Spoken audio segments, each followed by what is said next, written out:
We're live. Welcome to Seize Your Mind, the podcast about soccer, mental toughness, and life. I am your host, Brandon Stone, and today's guest is Vancouver Whitecaps FC's head coach, Marc Dos Santos. Marc, how are you today? I'm very good. And you, thanks for having me on the show. I'm doing just fine, just fine. It's an honor to have you on. So for those of you who don't know Marc's background, he was born in Canada. He coached some Canadian teams. He went to Brazil, coached a few teams in Brazil. He speaks 4 languages. He also was an assistant for Sporting Kansas City, Swope Park Rangers, San Francisco Deltas, LAFC assistant, Chelsea and FC Porto, and now with the since 2018 with the Vancouver Whitecaps FC. How did you get to where you are today? Tell me the story. A lot of work, a lot of perseverance, a lot of moments that you have to grind and to embrace difficult moments. But my father was a coach, and my father, when he started in a semi-professional level, he motivated me to start that passion towards the game and towards coaching. So I think I wanted to be a coach at a very young age. And my dad was important there. Then when I moved to Portugal, I started to grow even more that passion. Portugal is a country that loves the game, is the #1 sport over there, has a lot of tradition in the game. And that's when the passion continued to develop. I first coached my high school team, then went to Mozambique in Africa to work with my dad, but also at the same time work with the federation, the Goal FIFA project back in Africa. And while I was there, I started to slowly start my coaching license. Then I did internships, like you said, internships at Porto, internships at Chelsea. Now tell me about the process of how did you get those internships for someone who's like starting out and wants to try and do something like that? Look, to be fair with you, the first time that I went into an internship, I had asked the bank for a credit card. I didn't have money. I was starting like very low and starting to coach, and I went with my backpack to the city of Porto to try to meet Professor Vitor Frade from the University of Porto. And I put my flight in the credit card, everything in the credit card. I just went and said, look, I'm going to take a risk to go learn and to meet people. That's when I met a person called Ricardo Silva at Boa Vista Football Club. And Ricardo introduced me to Professor José Guilherme Oliveira and Vitor Frade, and then I met them. The next year, they invited me to go to FC Porto. I took risks, it wasn't very organized. My first internship, I knocked at the door of Boa Vista and I asked, look, I'm from Canada. I want to become a coach. Can I start up serving training? They accept me in. It was a risk moment. It was related to passion, to something I wanted to do. And slowly then you start meeting people, you start meeting other people, and you get into the coaching side of the game. Okay. All right. So continue on your story. So after. And then after my time with the Goal FIFA project and with the Federation of Mozambique, I came back to Canada.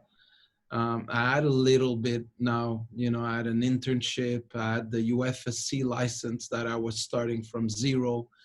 I started my coaching licenses in Canada, and I said, look, slowly, I want to start growing in the game. That's when I became first assistant to technical director of some youth clubs.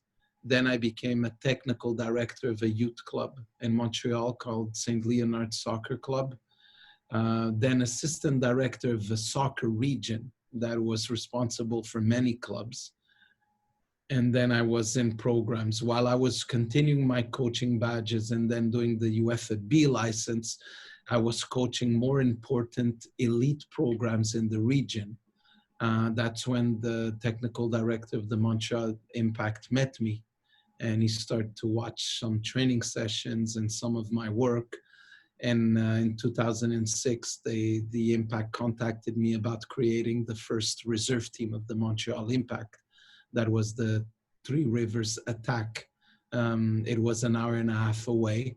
It was under the umbrella of the Montreal Impact, and that's when I had my first shot at coaching, and I accepted it after 2 years with the reserve team. So you're driving an hour and a half each way every day? So 3 hours in the car? 2 times a week. And that was my first year of marriage. So it was our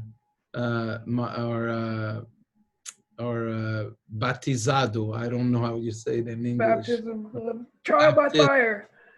Yeah, or my baptism, my wife's baptism into soccer. The first year marriage, I had 2 jobs. I was coaching the reserve team of the Montreal Impact while I was still assistant for the technical director in the region of Lac Saint Louis. That's why I tell a lot of young coaches, if you want to become a coach, you have to embrace a very uncomfortable environment. You have to take risks, and you have to be willing to pay a price. And that the price I paid was time. I didn't have time for me. I would be in a job, leave that job around 4 o'clock to drive an hour and a half to have a session prepared for the reserve team of the Impact, back and forth. The CSL back then, the Canadian Soccer League, where the reserve team played a lot of games in Ontario. So my weekends were always traveling. But the 2 years helped me grow as a coach and allowed me to have my first opportunity as a professional coach at the Montreal Impact. I stayed 3 years with the Montreal Impact. In the middle of the last year, I got a very random call from someone in Brazil. So that was after my 5 years with the Montreal Impact. I get this very random call from somebody that had someone that he knew in Montreal that followed the Montreal Impact. And he wanted to meet with me, he wanted to talk with me. It was Cesar Sampaio. And Cesar was taking over as a technical director, Palmeiras. And he wanted to bring me to create the vision and the model of play for the academy while coaching an academy team at Palmeiras. So it was a big opportunity, you know, right after being so much in the North American system with the Montreal Impact. Palmeiras, for who doesn't know, is in South America the level of when we talk in Europe, Manchester United and Chelsea. You know, it's a very big name, a very big club in South America. So for me to be involved in such a big project in a club like that, I was seeing it as a growth. That's why I went. It was great, you know, to win the youth championship with Palmeiras. For me was one of the biggest thing, I would say, as a foreign coach in a country like Brazil that happened to me. It was a great experience. Then I went to Desportivo Brazil after that. So I worked 2 years with Traffic Sport and Desportivo. What exactly was Desportivo? Was it a team or? Desportivo Brazil is the youth team, the development team that belonged back then to Traffic Sports. And it was a team of development of players. So they had from young to U20, and then it was a very selling club. So then players from Desportivo went to Corinthians, Palmeiras, Cruzeiro, Inter, and it was a development club, and it was a good opportunity for me to go there. After the 2 years at Desportivo Brazil, I wanted to go back. I had spent 3 years in Brazil, and you know, having 3 kids and a family, I felt that going back home was important. Back in 2012, And the Ottawa Fury had asked me to go and build the Ottawa Fury from scratch in the NASL. It was 2 great years. Then Swope Park Rangers with Sporting Kansas City in the USL, a fantastic year there. San Francisco Deltas after, where we won the NASL and a great game against the Cosmos in the final, a great night of soccer in San Francisco. And then in a year that I was, because the NASL had stopped, I was even thinking about taking a sabbatical year. We get a call from Bob Bradley to go to LAFC and go work with him. For me, it was a big opportunity, an opportunity also to know more about MLS and the league. And then after 1 year, I had my chance to come to Vancouver and back to Canada, the country where I'm born. So it sounds like your work kind of would do the selling for you. Like people just called you. You were like all these different clubs. It doesn't sound like you were like, they are chasing you. It is. So sometimes in your career, you can't think that, you can't take that for granted. I have to say that I've been more chased than me chasing. But you have to know that in this job, there's going to be years that you might be the one chasing. So the years that you're chased, and of course, going from Ottawa to Kansas City to San Francisco to LA, it was a lot of winning years. And the winning years make it easier on the coach for the next job. The losing years that are there and exist, those are the more difficult ones. But that's why in soccer and in this business, you always have to be very grounded. Understand that nothing is given to you. Understand that you have to live to the max where you are. You can't celebrate too much when you're winning, and you cannot put yourself down too much when you're losing. You have to stay very balanced.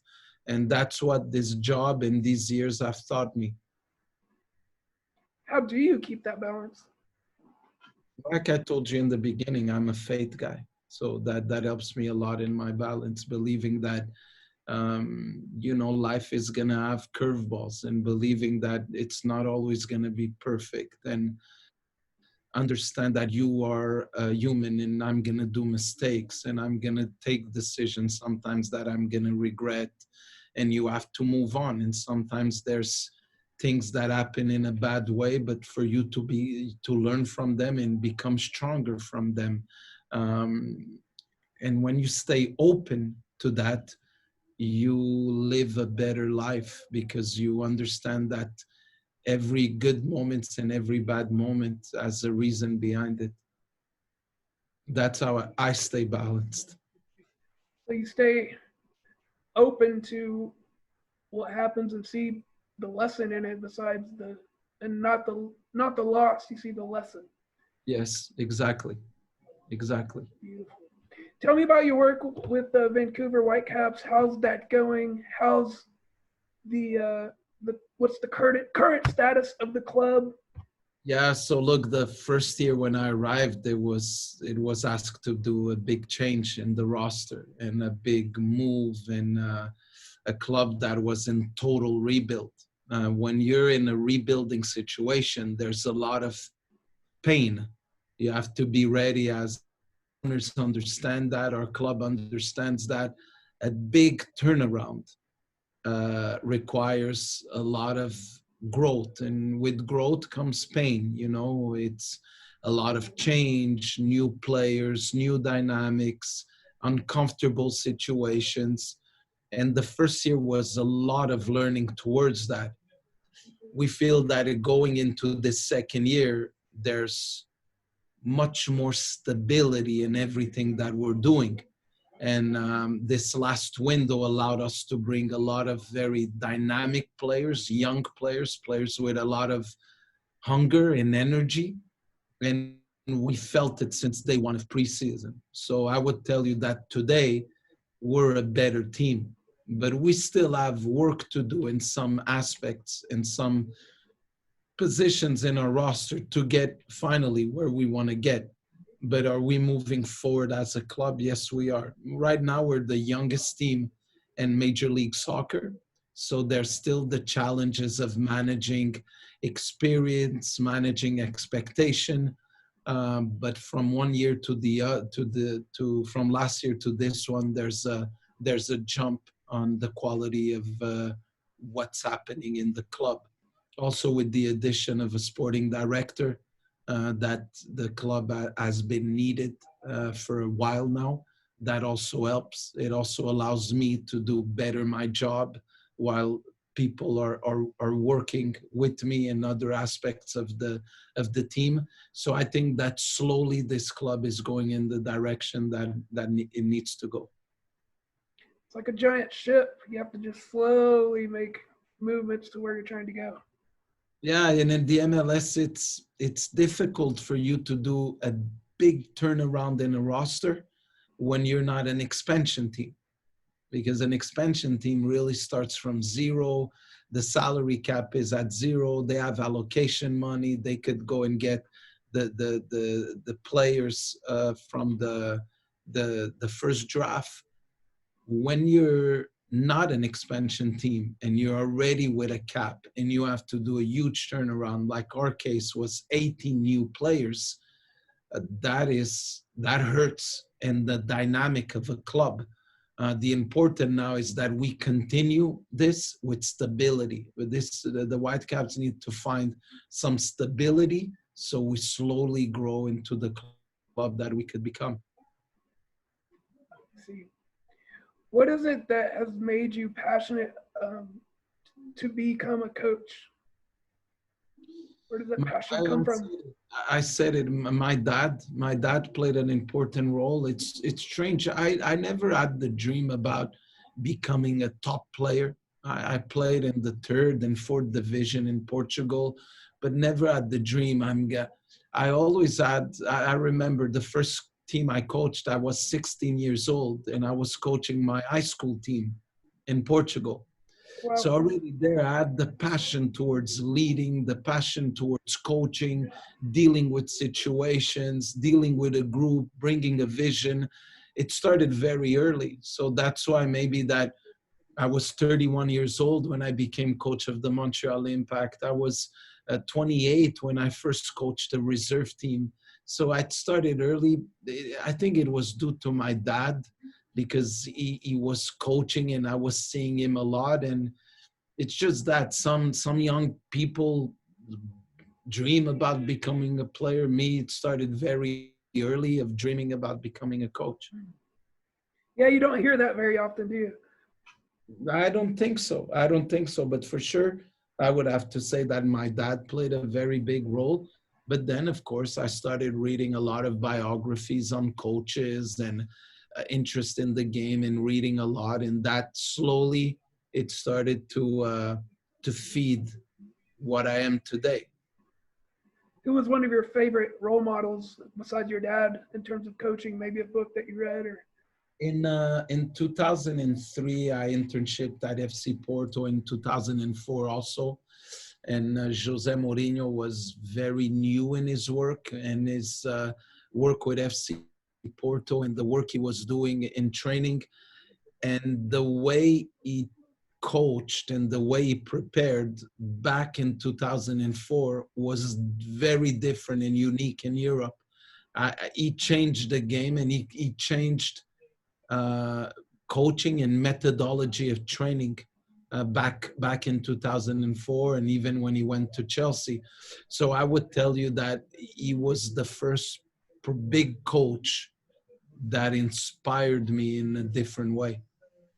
He's one of my favorite coaches personally. I think he's a mind game mastermind. It's not easy. Yeah, it's not easy.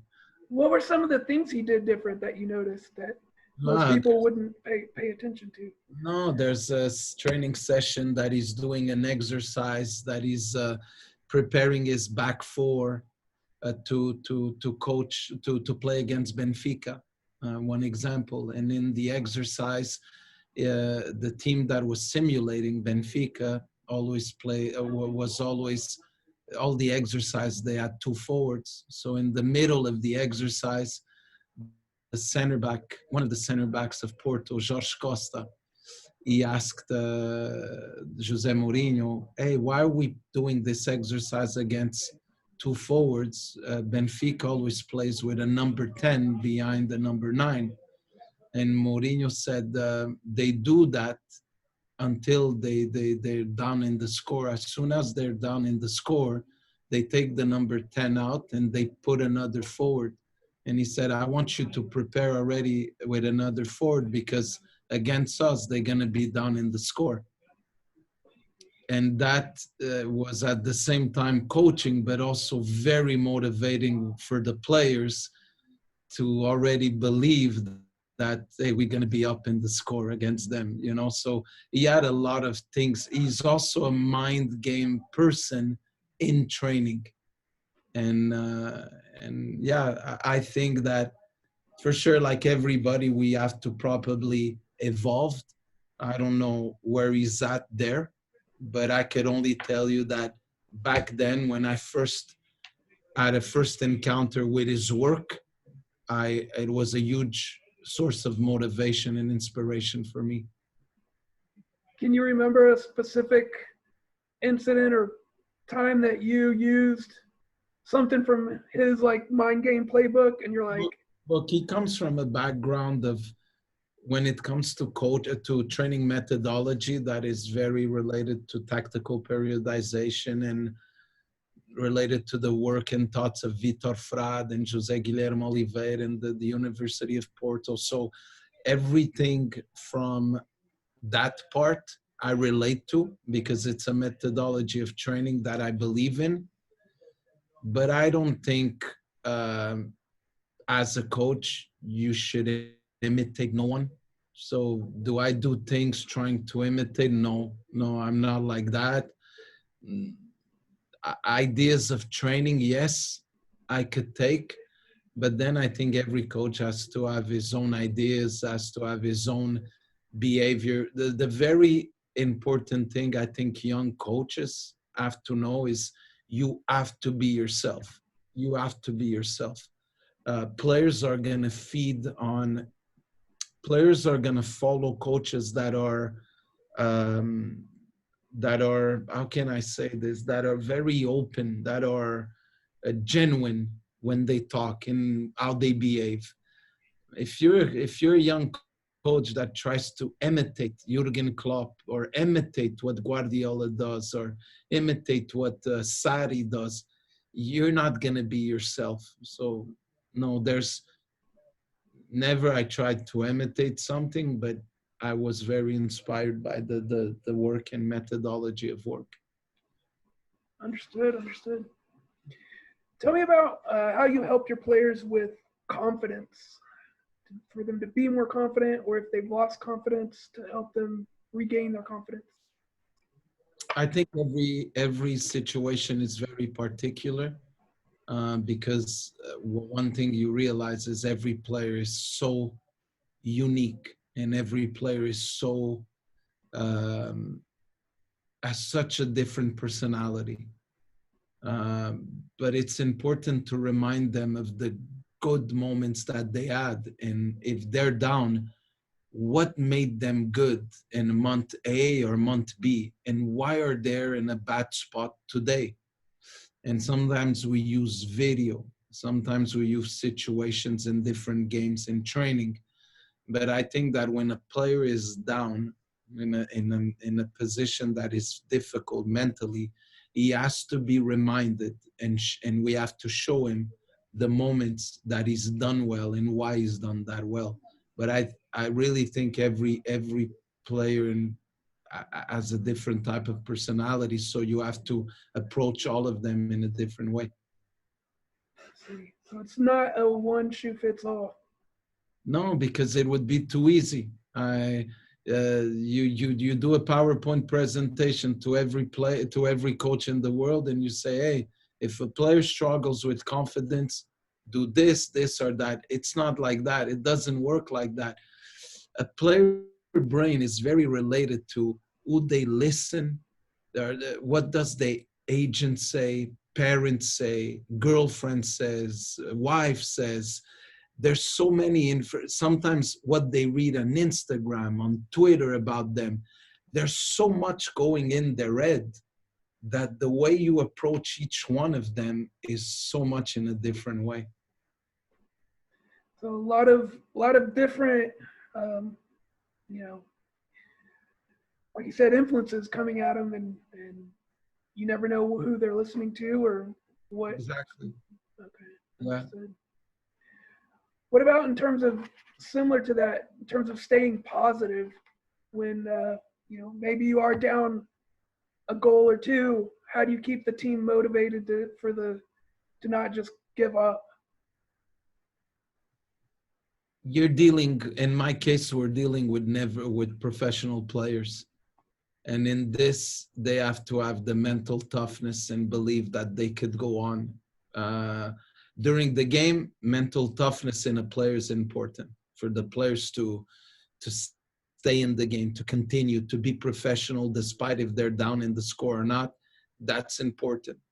Then at halftime, again, you could do things to help them become even more positive, to go to the second half and believe they could turn it around.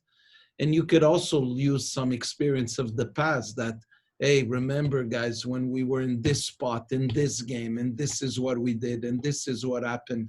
So I think, again, there's not a general answer to that. It's really depends on so many aspects of the game and the opponent and the stadium you play in. Yeah, I see how reminding them, hey, in this situation, we overcame and we did better. I see how that could motivate some people. I think that mental toughness is very related to staying positive, because everybody, that's what separates the top guys, the top elite players, and the average. When we lose 3 games in a row, I go home, but I have a chip, and I'm made as a person that the most important now is the next game. I don't have nobody next to me cheering me up. It's actually very lonely when you're a coach, and then when you go home, I don't have nobody cheering me up. Hey, let's go, be positive, on to the next one. No, it's a mindset. It's a mental toughness. And it's very important that players that want to reach the top or the elite develop that. And this, I think it doesn't come only through training. It comes through, where are you born? Where do you come from? What are the struggles and battles you had in life that develop that mental toughness? And that's very unique to each one of them. If a player grew up in an environment that he was always the best one, everybody said, you're the best, you're the coolest, everything's good, you come from a rich family, you had everything you wanted, it's going to come a time when it's going to be a no and a bad moment that you might crumble. And I think that developing that mental toughness to stay positive in the game, to continue, comes a lot from also the background of the player. Was there an adversity that you faced in life that at the moment you wish hadn't happened, but then you were like, you know what, I am a better person because this happened? No, like I'm disappointed in some things maybe I said to people, not in soccer, but sometimes, years ago, that I maybe said something that I thought it was a joke, and, the person took it bad. But I understood now, and I feel that there's things I have to be careful when I talk and when I say, but I try to grow as a person. You're talking with a guy that has scars and a guy that I'm far from being perfect, and I wanna grow as a man and as a father. But in the soccer world, I faced a lot of adversities. I think starting with the reserve team of the Montreal Impact, it took a lot of sacrifice between me, my wife. Then when I went to Brazil, the first places where I slept, For 1 month, I slept in a place that had no AC and no air conditioning. Was in São José in São Paulo, where it's 40 degrees, and there was hands going up my face. People killing me because a Canadian coach, Portuguese Canadian, is going to take over the academy of Palmeiras. It's unheard of in Brazil. You have all situations like that that made me, I'm gonna prove wrong, I'm gonna keep pushing. When I became the coach of the Impact at the age of 31, a lot of media criticized it because I was too young. I never played for the Impact. I didn't play in a high level. Who's this guy that's gonna coach the team? And it was adversity again, a critic. But you know what? The thing I realized in life is you need people to tear you down. You need people to talk bad about you. You need people to bring you down. And that's the necessary ingredient to keep you grounded, to keep you working, to keep you focused, to keep you going, and to keep you developing that strength. So this is, again, when you see it with those eyes, it helps you move forward. Just like a muscle that has to be torn for it to grow. 100%. It is like that. Definitely seeing it like that can definitely change your perspective on life. Yes, and I think, again, if you as a coach, you don't have that strong perspective of life, players are going to feel when you're weak or too much down, and you can't live like that as a coach because it's a very unbalanced world.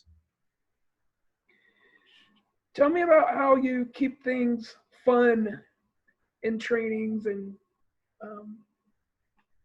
within the organization. Oh, fun. First, your staff is important. You have to have a technical staff that enjoys work with other people. And I've experienced that before. When you have a coaching staff that is very closed and they don't want to integrate with other people, or you have a coaching staff that likes to give and to talk with the academy coaches and to be involved in the club, and I think that's one of the ways to turn the environment good. A staff that is open. Then in training, the number one thing in training is to increase the quality of your play as a team and increase the quality of your model of play.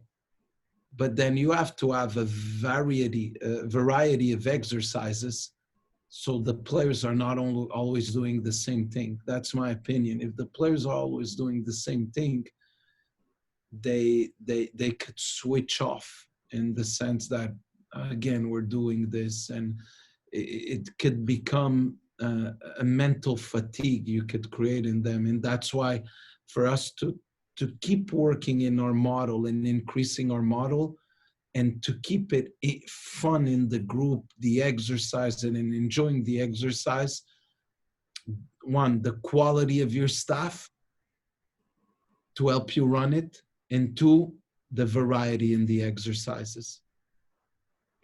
So if you just keep doing the same exercise, you start to eventually just go through the motions and just be robotic. And that's what I've experienced. You have to, maybe sometimes an exercise could look the same, but because the principle you're working in or the dynamic you're working in changes the exercise, then the exercise change and it becomes better for the players. So again, a lot of variety. That's what I think.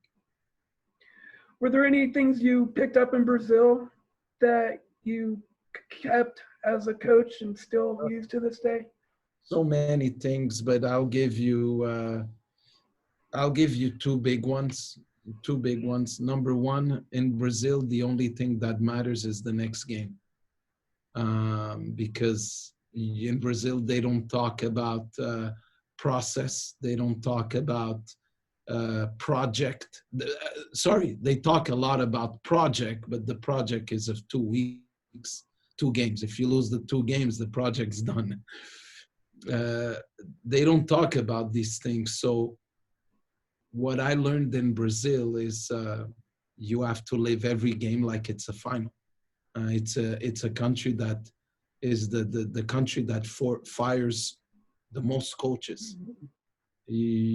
So the Brazil needs to grow in that. Brazil is very unstable, and you can't have a club that in 1 year had 5 coaches. It brings so much instability. And I learned how every game is pressure. Every game is pressure, even at the youth level.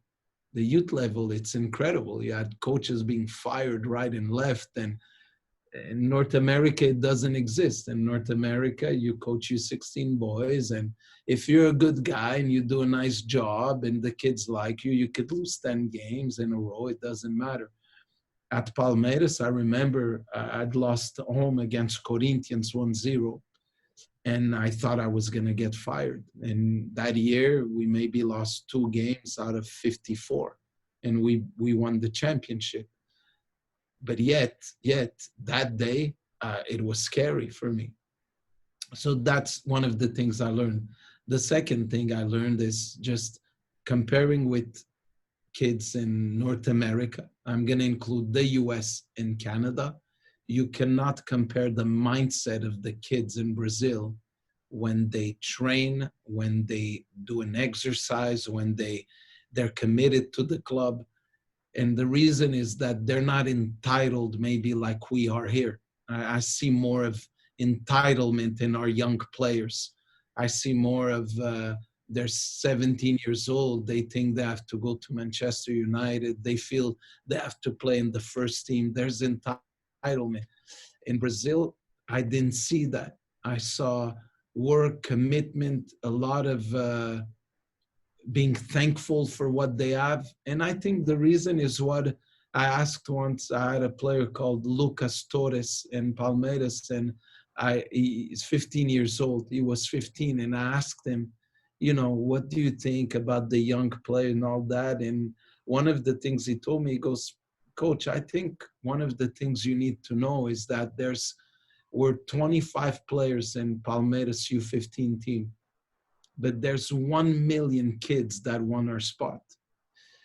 And he told me that like that. And once he told me that, it was right away the answer I needed to understand that, of course, the competition in Brazil to get spots in the academy is so big that players don't have space to be entitled. They're more thankful. They work harder.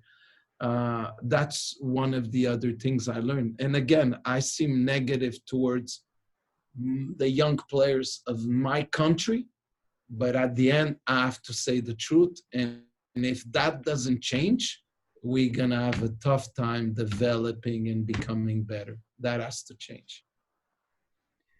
So I know those kids work really hard to just get to that spot. And then once they get there, they know just like that, they could be gone. So they have to keep working hard. Of course.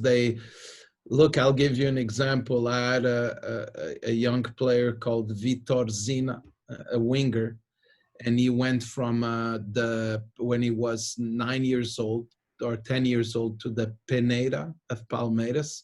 It's like the open tryouts in a region to get into the academy, and there was thousands of players, not 100, like thousands of players. It lasted for weeks in fields. He was one of the 4 or 5 guys of that group to enter. And then once you play in the Brazilian league, you have the small clubs, like smaller clubs like Bragantino, Ponte Preta, Náutico, and those players and those young smaller clubs all try to play against Palmeiras the best they can, so they get into the Palmeiras Academy and they get scouted.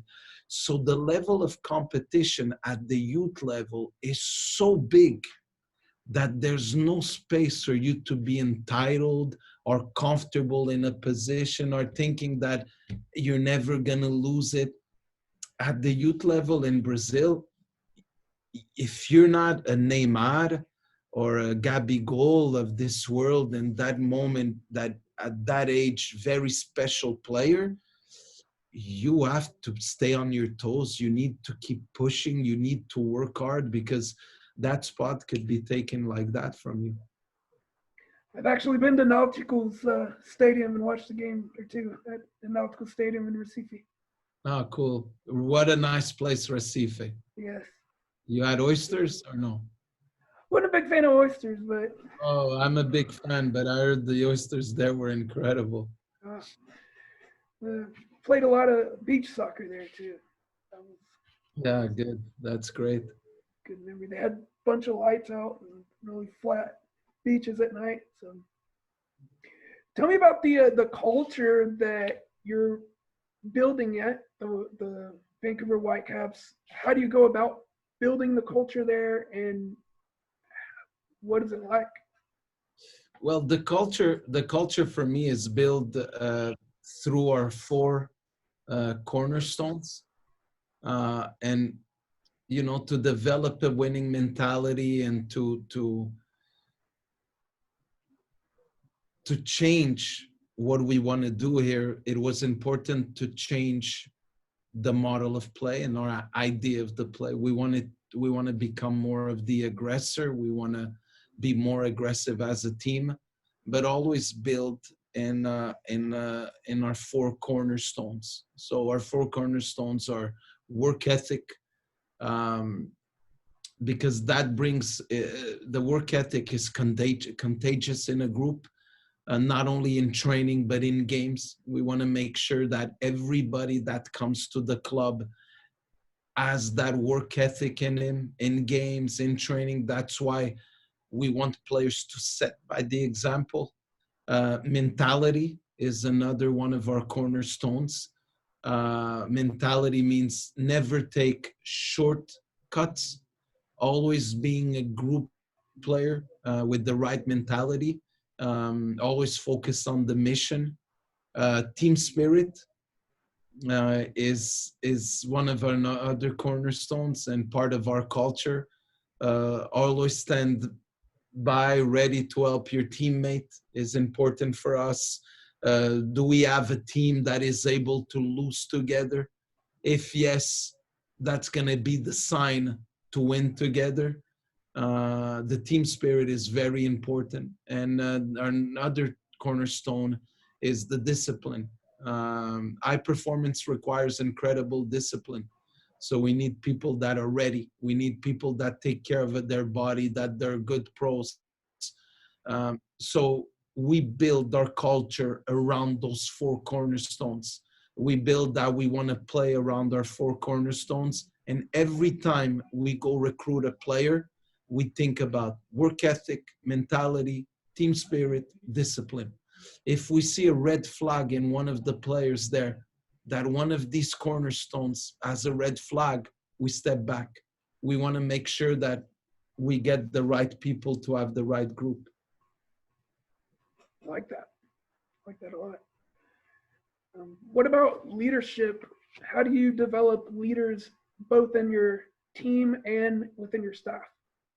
That's an interesting one, because I think you develop leaders by giving responsibility to the players. But at the same time, how can I say it? You want the players to take ownership. You want the players to, that's where you see character of the players. And not having players, not having every situation that you hold the player by the hand and then you bring him. You need to have players that you're able to have them embrace a situation and say, coach, I have this, I'm going to take care of this. I think that's a way to create leaders.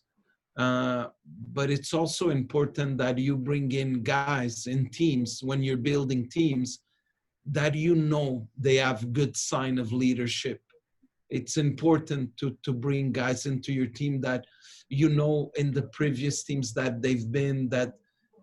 they've shown leadership and they've been leaders in those teams. But I think that the best way to develop that as a coach is by giving sometimes ownership to players in some situations. Letting go of control. Yeah, I think that when you're too much of a control freak, what could happen is your team becomes robot, your players become robot. I don't think you build the best leaders there. Interesting. What about in terms of mental rehearsal, visualization? Do you teach that to your players at all? Well, we have a team psychologist, Dr. Cox, that's been very close to the team all the time, that does a lot of imagery. We use our technical staff, Vanni Sartini, to do a lot of work regarding that. He sees a scenario in the field and he goes through it. But what we do with imagery, it's optional. Not every player relates to that. I see imagery like fate. You're trying to see something that you don't see, but you hope it could be there, and you hope by fate that moment could happen. So you have to respect fate and you have to respect imagery. Some players buy into it. They want to see in their head a certain scenario, a certain situation, and they prepare themselves for the game like that. Others don't. So we do imagery. We do work on player observation, but it's optional for the players. The imagery that is not optional, and that's for everyone, is every video session we have. And I think video sessions are a form of imagery. This is what happened in the game. This is what we could have done better. Let's go redo it on the field, or let's go see the same situation on the field. I think that's another form of imagery. So there's the imagery of close your eyes. Now look, you're in the middle of the field. The ball's going to the right side. Picture you getting in the box. Some players relate to that and believe in it. Others no. I don't think as a coach you have to force it, but you should have the tool available.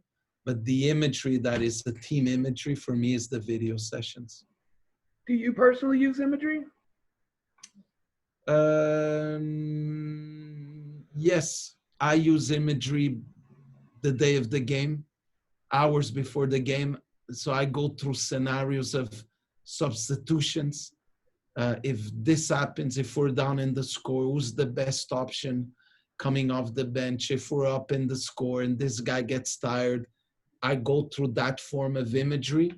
But again, the video, and after who's our opponent, what happened in the last game, watching film, preparing training session towards with the help of the film. That is the imagery that I use the most.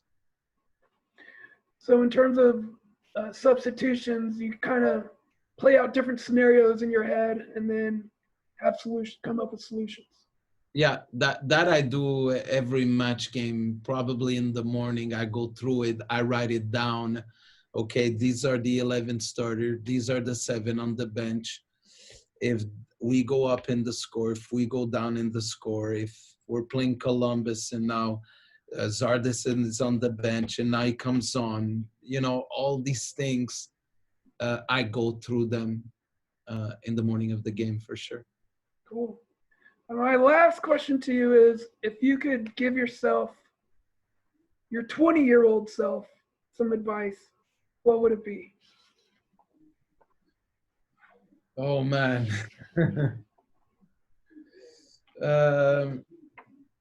I don't know too many advice. It's a tough question. It's hard for me to answer. I would give myself a lot of advice. A lot.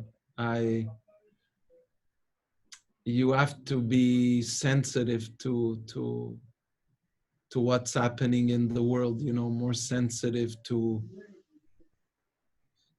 culture, to what's happening in the world is sensitive. And I would give myself the advice of being more involved and more sensitive to certain things that are happening in the world, I would say. Using more my platform to make a change, you know, that I would like to do a lot. Maybe and not all in things that we're speaking about. I'm not speaking only about Black Lives Matters or movements like that, but you know, there's more I could do to help. There's countries that suffer, and there's neighborhoods and in some areas with kids that are underprivileged. Can I use my platform better? That's something that I think about much more at the age of 43. And I don't want to go back one day and say I could have used my platform better, I would say. Yeah, and you being in Brazil and Africa, you've definitely seen some of those poorer neighborhoods. Yeah. I know for me personally, I really liked growing up in Brazil because I saw all these kids that had nothing. They didn't have shoes. They barely had a pair of shorts, but yet they're happy and playing soccer. Yeah. I saw that a lot too in Africa, and your perspective changes. But we're used to something else, and we think we need more. But you know, it's just the culture we're in. True. Marc, thank you so much for being on the show. I've really enjoyed our conversation. Thank you for having me. I hope to have you on again sometime in the future. And good luck this season, and good luck in Orlando. Thank you very much. Thanks for having me. Thank you, Take Marc. care. Good luck with your show. Thank you.